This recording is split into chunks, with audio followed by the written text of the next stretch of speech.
Welcome to this video. I'm going to break down some of the keyword meanings of the Lovers Tarot card, first of all. Then I'm going to show how the Lovers card can work or play with other tarot cards in association and how that might modify the meaning or change the meaning somewhat. And then finally, I'm going to do, for those of you who are curious about life, deeper meanings and such, I'm going to do a mini deep dive into some of the more cosmic meanings that one might glean or associate with the Lover's Tarot card. All right, so let's go. Okay, so we're looking at a picture of the Lover's card from the Rider-Waite-Smith tarot deck.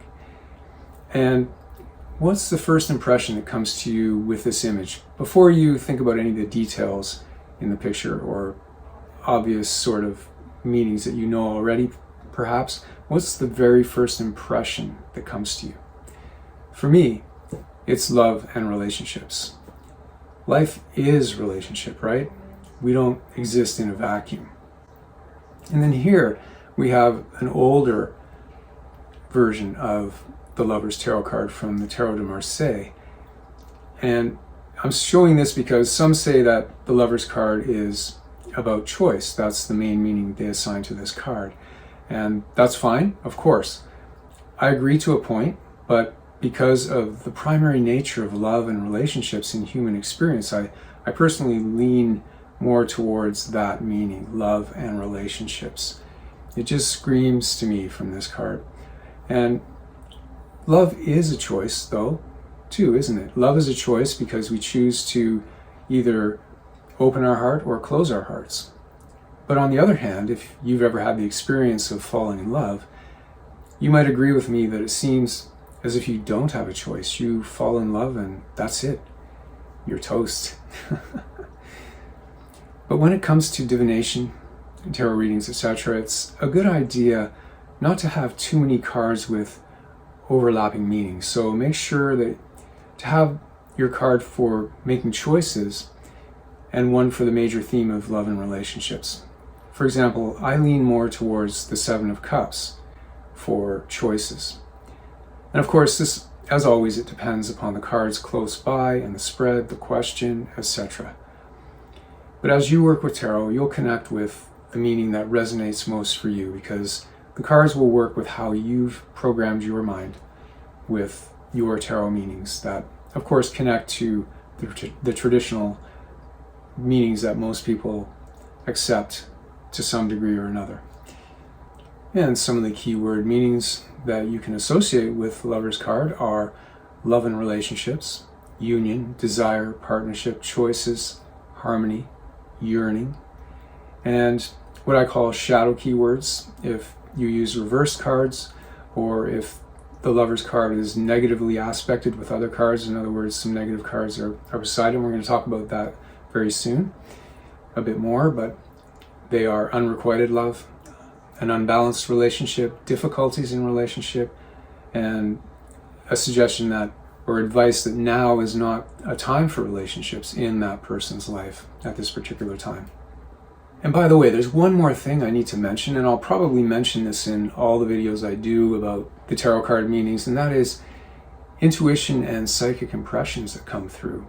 Because often when they do come through, they don't seem to have anything to do with what you might have as an assigned meaning for that card. And for me, I get them either kind of an auditory message. It is an auditory message. It's not like something I hear externally, of course, but it's a sound or a message I hear somehow. It seems like hearing. And also, I get it through some kind of specific detail in the picture will just call to me. It'll jump out at me, actually, and I'll see that, and it'll bring something to mind. They'll work together quite often, the visual detail and the auditory message that I get or meaning that I get, and it all happens so quickly. But it takes practice to be able to discern these messages, and that's all. It just takes practice. I would recommend don't try to chase these intuitive jumps or leaps or psychic impressions. Just allow them to come when they do, and if they don't come, that's fine too. Just read the cards.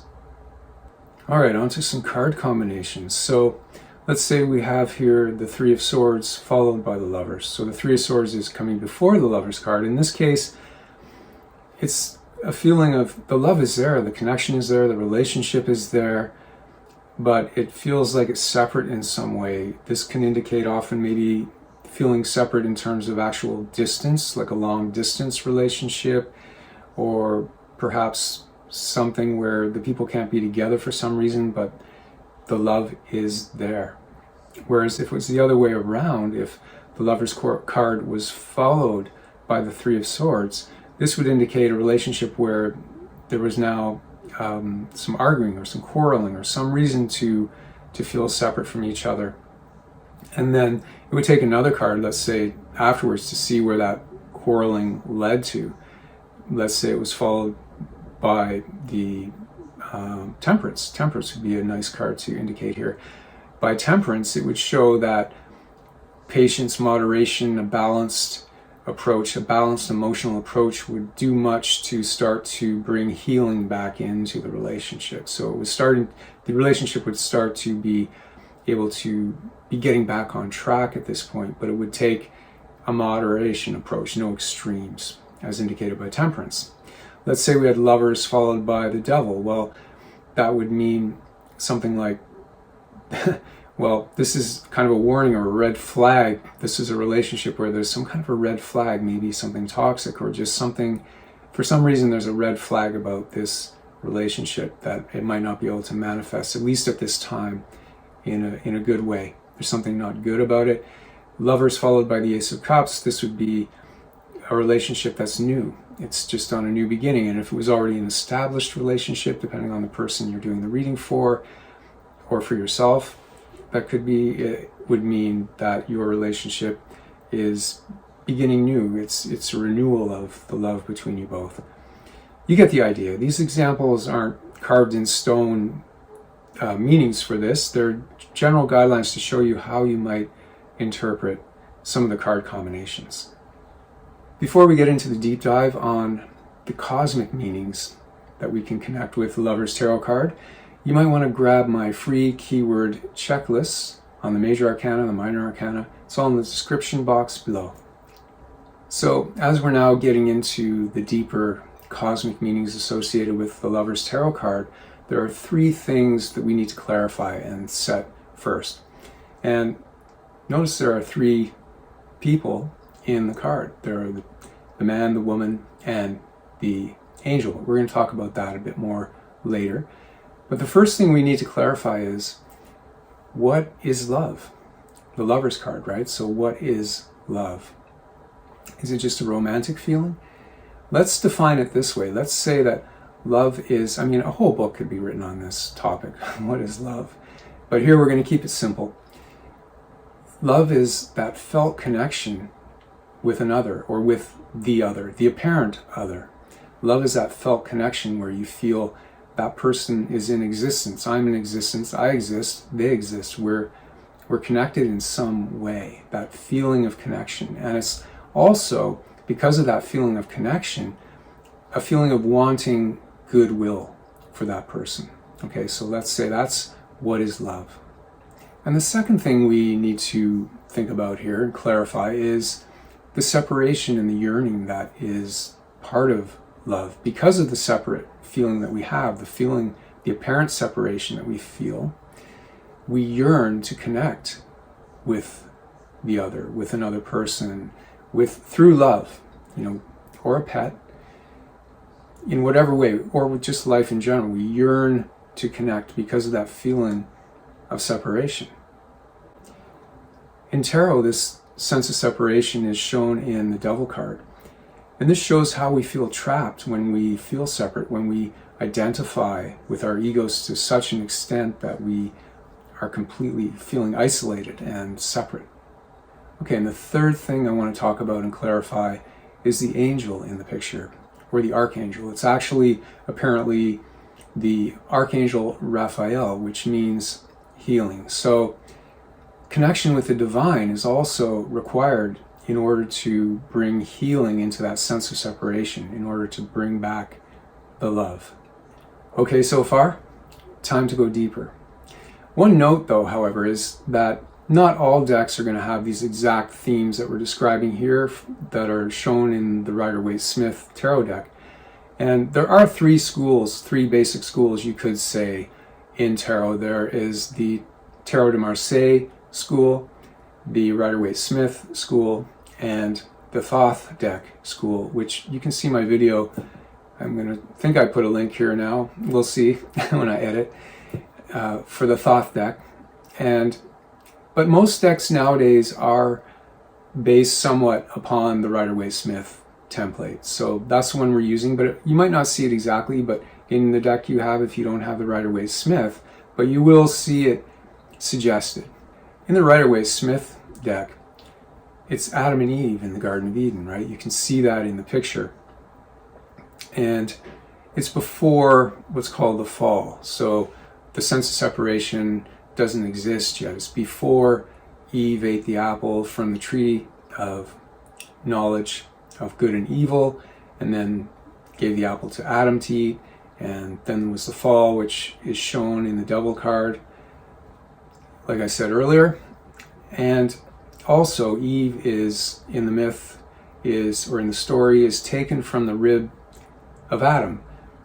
And this isn't to show, Kim Huggins talks about this in her guide. She wrote the guidebook for the Tarot Illuminati deck, and it's not to show that Eve is subservient to Adam as we might think of it nowadays with patriarchy and things like that. It's got nothing to do with that. This is metaphysical type knowledge. So it's more to show that Adam and Eve are made from the same substance. Okay, and it's got a lot to do with our own psyche too, the male and the feminine, the female and the male within our own psyche, which brings me to another interesting point that is shared. I learned from Rachel Pollack, another well-known, kind of iconic actually, tarot teacher, and she talks about how, if you look at the picture, Eve is, well, actually, let's say Adam represents the rational mind. The masculine represents the rational thought of the mind, our everyday mind that we think we are, we identify with those thoughts, okay?